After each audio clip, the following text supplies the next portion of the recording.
Halos hindi na makilala ang mga napatay na tauhan ng PNP staff sa Mamasapano base sa autopsiya ng kanilang mga labi. Ang ilan sa kanila nawalan pa ng bahagi ng katawan sa tindi ng tama ng bala.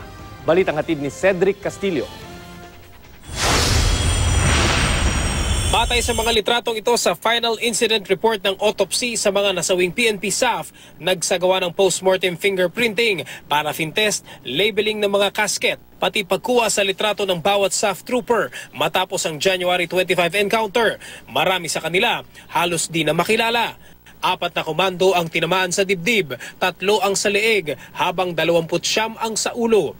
2 ang naputulan ng bahagi ng katawan dahil sa tama ng bala, habang may isang nakitaan ng smudging o tattooing. Indikasyong pinaputukan sila ng malapitan o kaya'y sa layong hanggang 3 talampakan. 33 rin ang positibo sa gunpowder nitrates batay sa resulta ng paraffin test. Pero di raw yan nangangahulugang hindi nagpaputok ang 11 iba pa. Kung meron ding water, especially running water, mas mabilis matanggal yung nitrates. Within a few hours, tanggal na yun. Ilang araw matapos ang engkwentro sa Mamasapano noong January 25, itinakda ng Board of Inquiry na sa loob ng 1 buwan ay maglalabas ito ng resulta ng investigasyon. Posible raw na isama sa report ng DOI ang resulta naman ng investigasyon ng iba pang fact-finding bodies, kabilang na ang sa MILF. Sabi ng hepe ng Board of Inquiry na si Police Director Benjamin Magalong, di pa sinasabi sa kanila ng MILF kung tapos na ang independent investigation ito. Bukas naman daw ang MILF sa pagsusumite ng report, pero may panawagan si MILF Vice Chairman Ghazali Jaafar. Pwede naman siguro i-reconcile ang result ng mga investigation nito. Walang nakasaad sa final autopsy report kung anong oras namatay ang SA-44. Pero base sa pagsusuri ng isang military expert na nakausap ng GMA News sa isa sa mga kumalat na amateur video ng bakbakan, masasabing maaga pa lang daw noong January 25, bagsak na ang mahigit 35 komando mula sa 55th Special Action Company. Isa lang ang nakaligtas sa naturang blocking force. Ginamit niyang basihan ng araw na di pa raw mataas ang sikat base sa video. Mahaba yung shadow, so it's between 8 to 9 in the morning. Tingnan mo yung araw, nasa baba pa. So, ibig sabihin, maaga pa yan.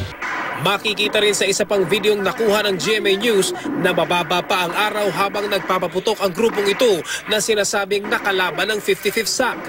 Kung tama ang pag-analyze sa video, ibig sabihin halos ubos na ang 55th SAC, 3 o 4 na oras lang ang nakalipas. Batay sa timeline ng Board of Inquiry na ipinakita sa Senado, alas 5:20 ng madaling araw nagsimula ang bakbakan.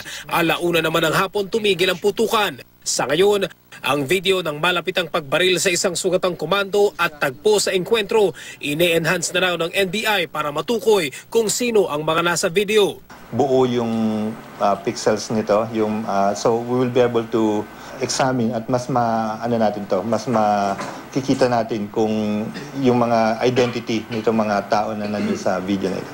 Galing yan sa isa sa 2 cellphone ng mga nag-upload ng brutal na video.